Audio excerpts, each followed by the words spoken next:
Hello Team Authentic all over the world! Welcome to the world's best airport!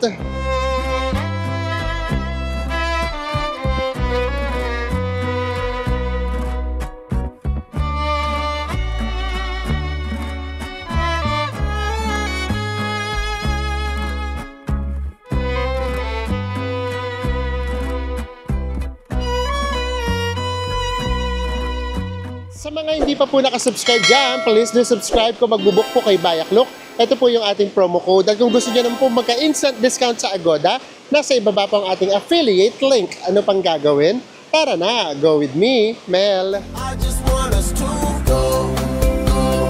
Drop everything and just go. Hello everyone! Hi guys! Mayong adlaw! This is our last whole day here in Singapore. Ito na nga yung sinasabi namin sa inyo, minsan kahit anong plano ang gawin natin, meron at meron talagang hindi aayon sa atin. Pag hindi umayon, huwag na natin ipilit kasi hindi pupukol.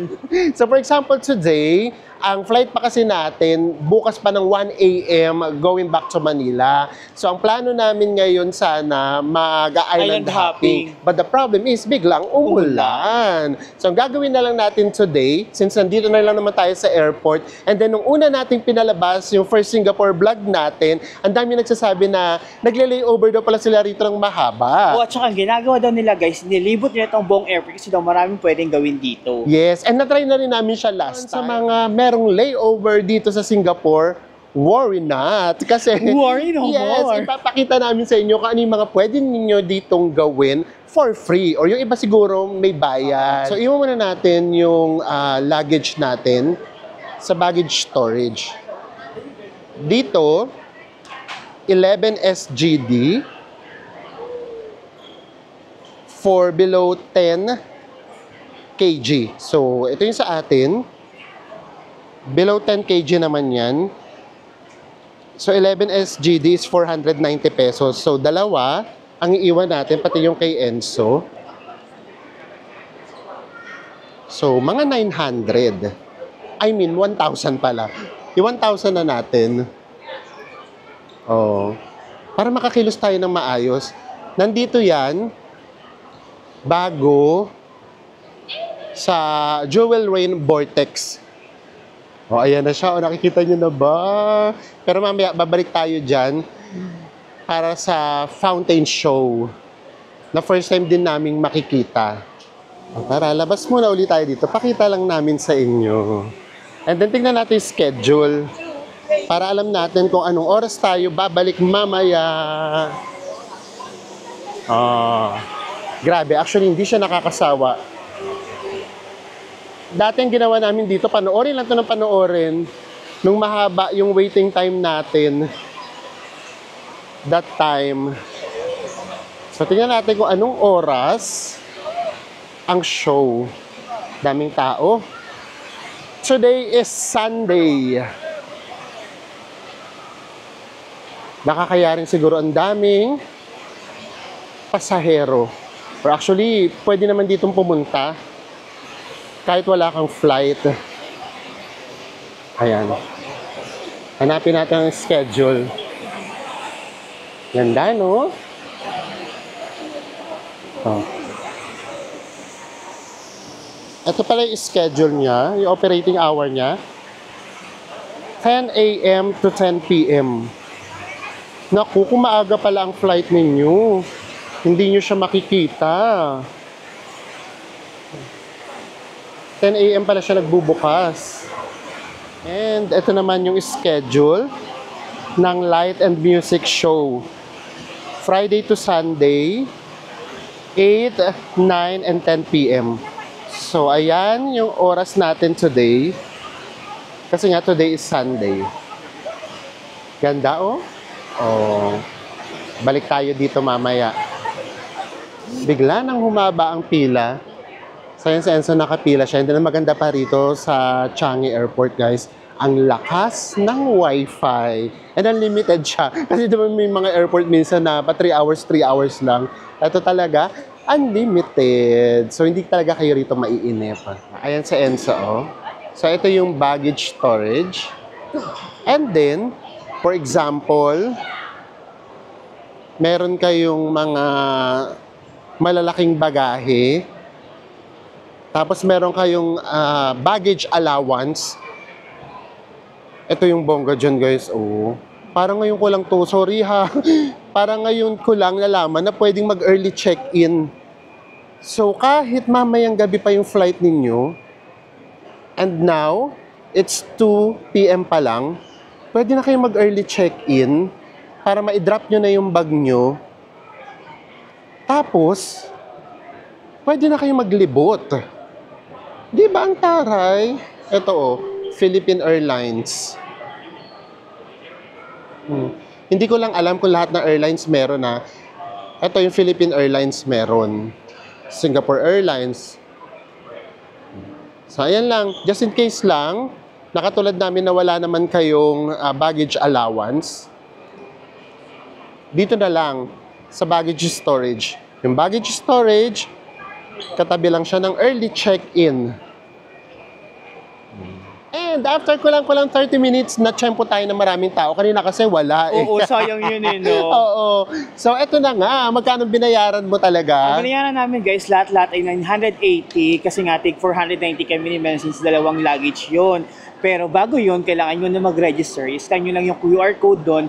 Then after nyo mag-input ng mga details nyo, guys, walang lalabas sa confirmation. Pila lang kayo. Then after nyo, kukunin nila yung mga luggage nyo, ititimbang para malaman nyo kung magkano yung total na babayaran nyo. And guys, dito nga pala, cashless sila. And after nyo magbayad, lalabas na yung QR code for collection later. Yes! Palakpakan naman kay Enzo dyan. Si Enzo yung nakaalam na lahat ng details. So ngayon, eto, first time natin mapupuntahan yung Terminal 4. Gusto talaga namin yung explore. Oh, guys, eto, makikita nyo naman, oh. Bus to Terminal 4, outside departure door 4. Nandito tayo sa Terminal 1. Ang ganda rin ito, guys. Oh. Diba, dito palang maaaliw na kayo, eh. Hindi talaga rito nakakainip, promise. Ito talaga yung airport na hindi kami naiinip. Kaya ang ginagawa talaga namin, nag-check out kami today kahit yung flight namin bukas pa ng madaling araw. Nakatipid na tayo sa hotel, nakapamasyal pa tayo. And nakalimutan lang namin sabihin na 24 hours nga pala na pwedeng yung iwan yung luggage ninyo. Mura na yun ha. Sa 490. Kapag ka below 10 kilos. Ayan o, nakalagay naman dito. Bus to Terminal 4, outside departure door 3. Paglabas nyo lang ng door 3, makikita nyo na kaagad. Tatawid lang kayo. Dito tayo galing. Ayan yung door 3. And then, eto na oh. Bus to Terminal 4. Ito yung shuttle. Ay, walang hinahanap kahit ano.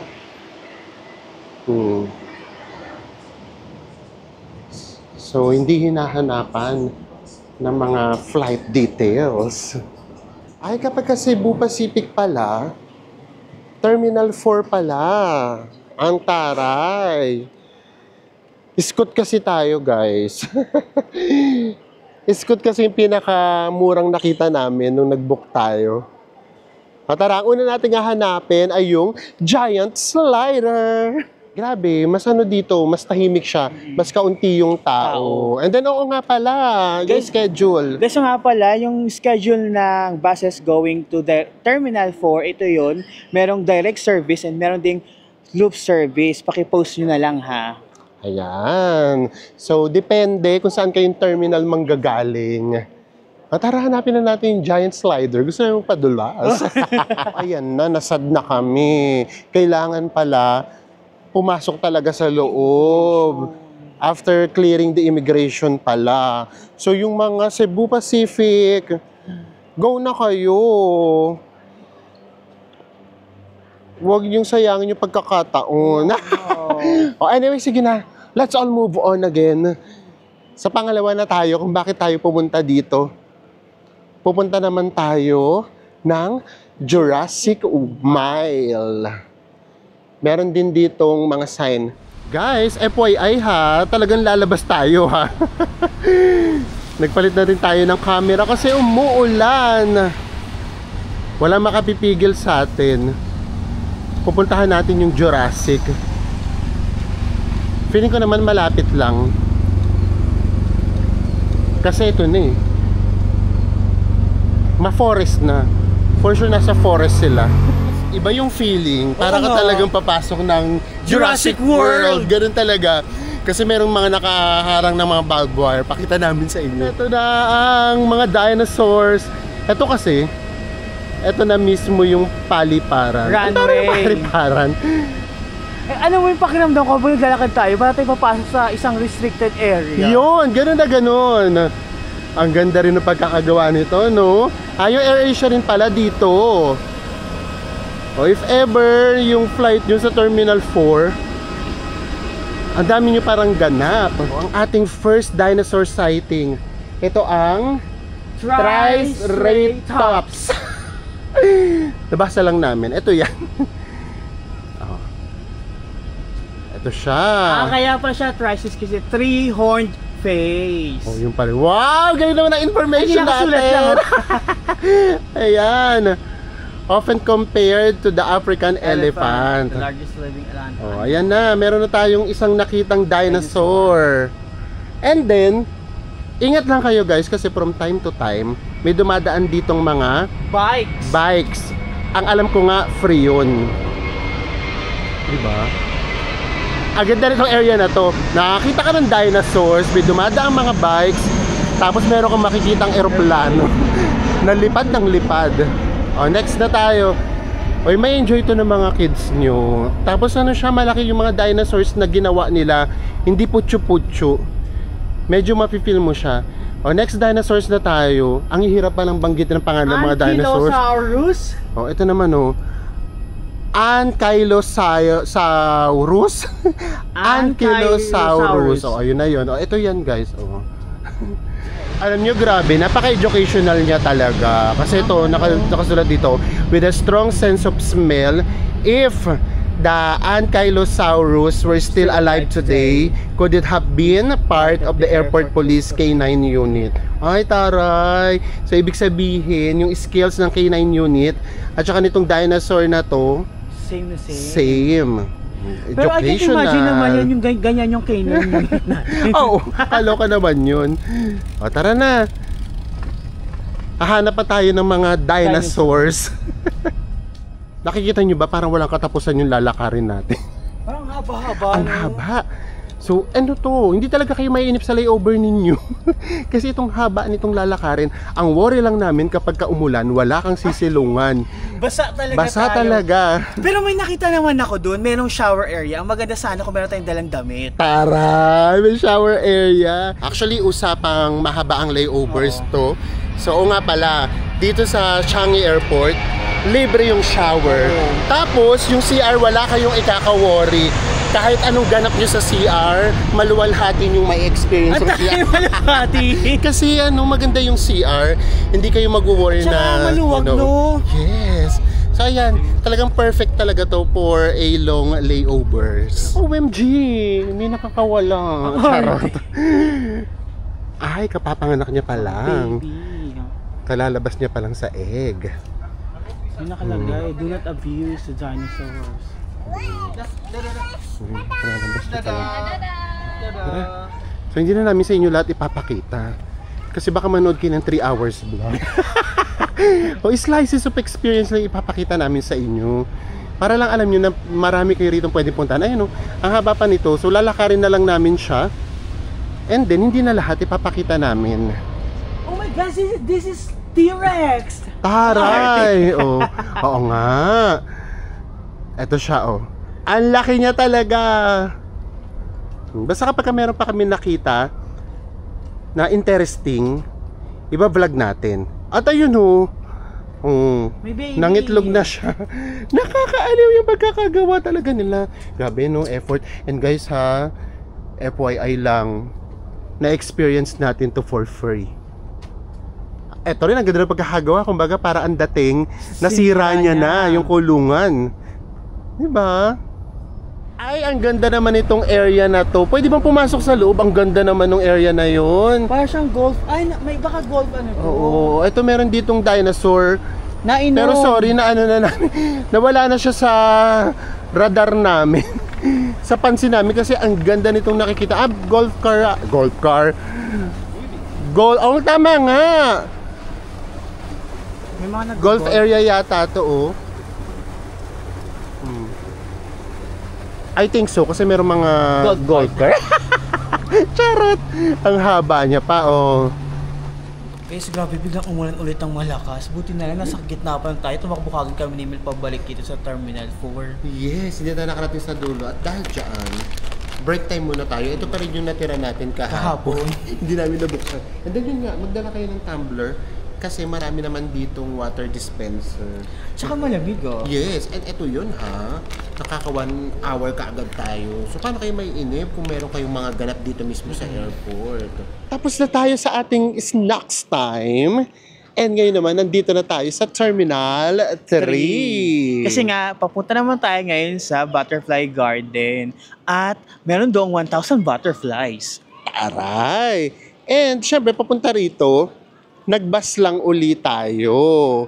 Pero yung bus, hanggang Terminal 2 lang siya. Tapos, magsasalin na kayo ng Terminal 2 to Terminal 3 ng SkyTrain. And dahil dyan, magkakaroon muna tayo ng flashback. Kasi guys, palagi ang isip ni Mel, ano kaya yung SkyTrain na palaging dumadaan sa Jewel Rain Vortex? Yes! Nasabi rin namin! Kaya kami tumatawa kasi 3 beses na kami. Ayun, anong SkyTrain yung dumadaan sa Jewel Rain Vortex? Ayun pala yung SkyTrain na from Terminal 2 papunta dito sa Terminal 3. Or vice versa. Oo. So pagsakay namin doon kanina, wala kaming idea. Tapos nagtataka kami, bakit hindi bumababa yung iba? Oh, bakit meron nagpapaiwan na pasahero? Na, papasok na tayo. Andun lahat, nakahawak na ng camera.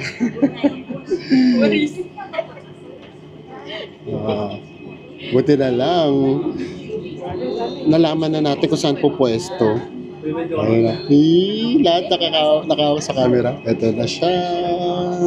Ayan, makikita nyo sa reflection. Oh. Ang alam namin pagdating dito mismo, bumabagal. Oh, ito na siya. This is it. Oh. Look at this. Ang ganda, di ba? Oh. Last time, tinitingnan natin yung mga train na dumadaan. Ngayon, tayo na yung nasa train. Yun lang yun. Mga 10 seconds. Ayan, na-witness na natin na tayo naman yung nasa train.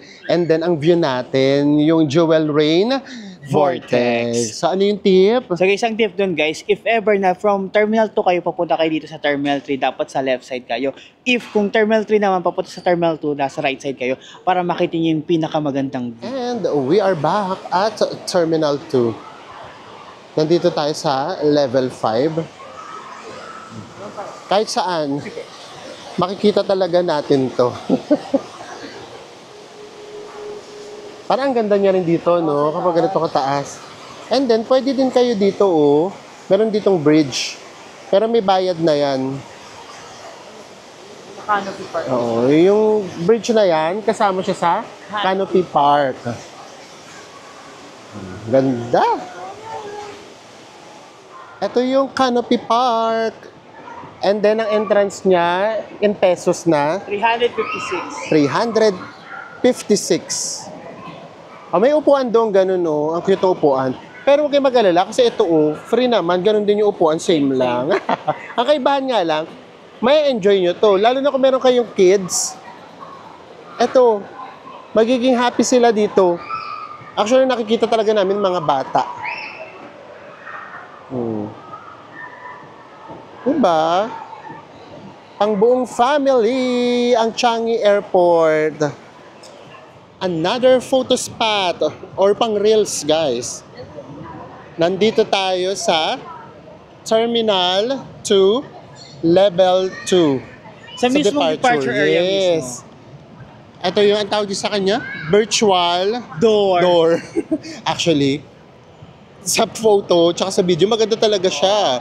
Pero dapat maganda nakapatayo. Nakatayo. Oo, hindi siya pwedeng pang landscape. Hindi siya pwedeng pang YouTube. Ayan oh, agad din ganyan oh. Pakita Pagkapatayo natin. kasi, Ito makita natin. mahaba-haba eh. Ayan guys, so ganyan dapat siya. Pang reels na pang reels or pang TikTok.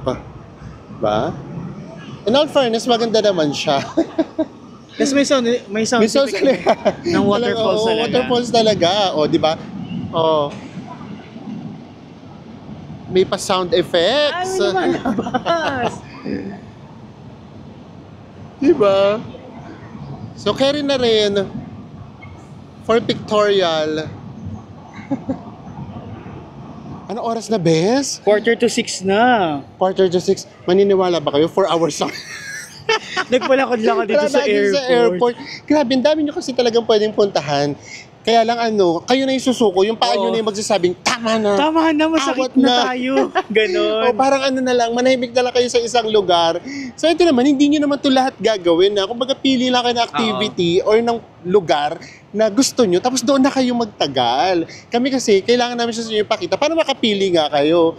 So ngayon, pwede na tayo sanang pumasok sa loob kasi meron na tayong boarding pass, physical meron na din. Kaya lang, hintayin nga kasi natin yung pinaka-show mamaya. So mamaya na tayo papasok. So ngayon na lang muna tayo, pahinga. Upo muna tayo. Upo muna tayo. And then nag-lunch kami kanina, mga 11:30 pa. So baka maghanap na lang muna tayo dito sa labas kasi yung lounge nasa loob din. So siguro mag-burger muna tayo, McDo or Burger King. And then hintayin lang natin yung show mamaya doon sa Jewel Rain Vortex. Vortex. Isa pa. Jewel Rain Vortex. Ayan. Para just in case doon na tayo magtapos. Kasi baka pagod na rin kayo. It's 7:30 p.m. Magsisimula siya ng 8. Hahanap na tayo ng magandang pwesto. So, dapat dito tayo sa second floor para buo natin siyang makikita. O dito na siguro tayo maghintay. Ganda no? Iba rin yung itsura niya kapag kagabi. Mas maganda siya paggabi. Oh. Ang ganda. Ika nga, out of this world. Oh, iba yung vibe niya pagkagabi. Ay, magkasalubong sila. Oh, iconic. And ito na nga, waiting na lang tayo. So siguro mga 15 minutes na lang. And nagbi-build up na rin sa taas. Actually, para tayong nasa Araneta Coliseum. Tapos ano siya, parang 5? Tama? Oo, 5 palapag siya. Nandito tayo sa second floor. Medyo nakaluwag-luwag yung pwesto Yes, natin. ang luwag ng pwesto natin. Yung sa third floor, medyo puno na. So, ayan, hintayin na lang natin. And in-expect na namin na magiging maganda to. Katulad na lang din nung nag-experience natin sa Gardens by the Bay. And again guys, lahat to na-experience natin siya for free. The Jewel Rain Vortex Light and Music Showcase, brought to you by Trip.com, will be starting soon. Please enjoy the show.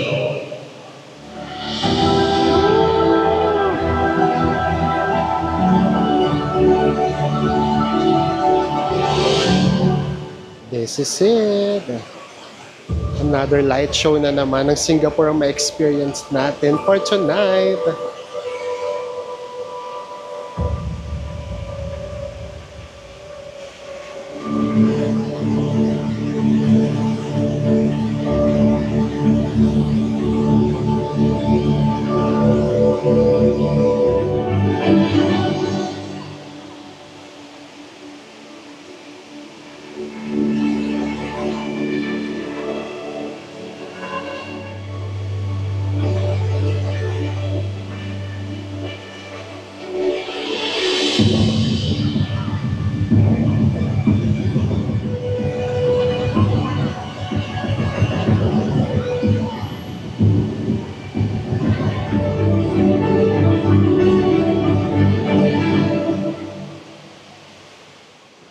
Well, fairness, ibang experience na naman. That was spectacular. Spectacular naman. Magkaiba sa Gardens by the Bay. Yung Gardens by the Bay kasi, as in ilaw lang talaga. Oo. Ito kasi may visual. May visual, totoo. Oo, para kang nanonood talaga ng sine, nasa monitor. Tapos tama, di ba lagi ko kasi sinasabi, kapag ka light show, fountain show, gusto ko kasi, nasa isang lugar lang. Isang spot lang, hindi Oo. yung pag ganun-ganun Hindi ka. ba? Kasi nakatitig ka lang na ganyan. Pag ganun kasi nakakatarantay, no? Oo. Ito, tamang-tama lang, nakaka-relax, nakakapukaw. So yes, ang ganda-ganda niya. So ayan, magkaiba sila ng Gardens by the Bay. Kailangan nyo silang panoorin pareho. It's 9 p.m. or mag-almost 9 na. Kukunin na natin yung luggage natin and then pasok na tayo sa loob. Since nakapag-check-in naman na tayo. Diba? Ayan ang ganap natin dito sa Changi Airport. Di kayo mauubusan ng gagawin. And nasa loob na tayo. Wala naman tayong pagdadaanan sa immigration kasi automated na ulit. E-gate O e-gate na siya. And then, para lang sa mga nagtatanong, tinitimbang ba yung bagahe? Wala dito sa Singapore, wala namang ganon. Self-check-in ginawa natin. Yes, walang timbang na naganap. And then, yun yung maganda rito sa Singapore, guys, ha. Kahit nandito na kayo sa loob, meron pa ring SkyTrain going to other Each terminal. terminals. Yes. And then, dapat pupunta tayo ng Butterfly Garden. Kaya Kasi wala lang, yung Butterfly Garden. sarado Under siya. maintenance. Oo, nandito rin siya sa loob. Ganun. Oh, so same thing with doon sa giant slider, nasa loob din siya. So kailangan nyo munang pumasok talaga sa immigration. So yeah, ano ba, kamusta ba to? Kung dito talaga kayo magkakaroon ng mahabang layovers, hindi kayo maiinit. Oo, mapapagod kayo. Magiging kalaban nyo, pagod kapag lahat pinuntahan ninyo. Kasi parang pakiramdam namin, mas mahaba pa yung pinasyal namin dito kaysa nung nasa labas tayo. Oo, grabe. Parang navigation nilakad namin dito. Parang nilakad din Parang namin sa sa Japan. Ang sakit sa paa. Parang kailangan namin manghiram ng paa bukas. Talagang meron kayong mahaba talagang layover at saka mahaba yung waiting time nyo katulad namin kasi nga mamaya pang 1 a.m. yung ating Flight natin. flight. So imagine niyo nandito na kami na mag-aalas 2. Oh, hindi talaga kami nainip. So talagang eto pa lang, yung airport pa lang talaga nila, tourist spot na. And alam niyo kung ano maganda rito, kahit saang sulok ka pumunta, meron kang mauupuan. At hindi basta daming upuan. At hindi basta upuan. Oo. Ang gaganda Couch talaga, talaga. couch talaga. And then ayun nga, may water din. So hindi ka mauuhaw dito. Tapos yung CR nila ang gaganda din. CR ang gaganda. Mababango. Mababango, may shower pa. So ano pa ba nga hanapin natin dito sa Singapore, sa Changi Airport? Alam ko na, Mm. pambili ng mga pagkain. Oo. Diyos me, yung mapapasana all ka lang talaga. So sa lahat ng na-experience natin, Diyos ko naman, magtataka pa ba tayo kung bakit ito ang world's best airport? Maraming salamat po sa pagsama ninyo sa amin. At dito na nagtatapos ang ating Singapore series. At magkita-kita ulit tayo sa mga susunod pa nating travel vlogs saan mang sulok ng mundo. Bye everyone!